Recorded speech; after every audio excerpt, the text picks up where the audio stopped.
Bonsoir à toutes et à tous et bienvenue dans votre journal du soir de ce lundi 17 novembre 2025.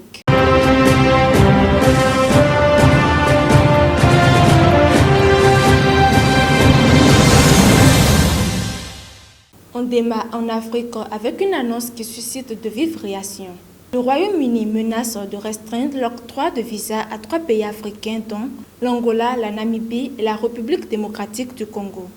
Selon le gouvernement britannique, ces États ne coopèrent pas assez pour réadmettre leurs ressortissants en situation irrégulière.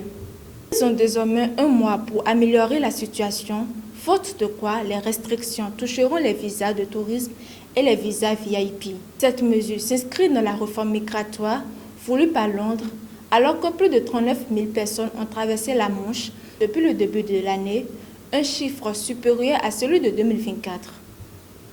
Toujours en Afrique, mais en Tunisie, un procès en appel sous tension. En Tunisie, le procès en appel de 37 personnalités accusées de complot contre la sûreté de l'État s'est théoriquement ouvert ce 17 novembre. Mais un report est probable.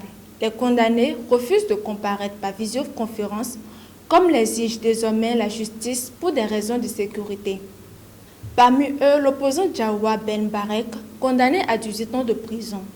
En grève de la faim depuis près de 3 semaines, il a été hospitalisé 2 fois. Sa famille et ses avocats dénoncent un climat de répression politique. Le ministère de la Justice, lui, affirme qu'aucun détenu n'est en grève de la faim et nie tout acte de violence dans la prison.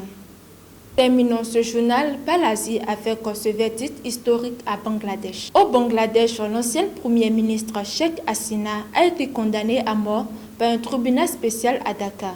Elle est accusée d'avoir ordonné la répression violente des émeutes antigouvernementales de 2024 qui avaient causé la mort d'au moins 1400 personnes selon l'ONU.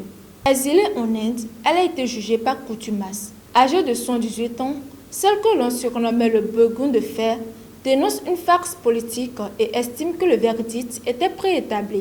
Cette condamnation plonge le pays dans une nouvelle phase d'incertitude politique. Voilà qui clôture cette édition du journal. Merci de nous avoir suivis et très bonne soirée à tous.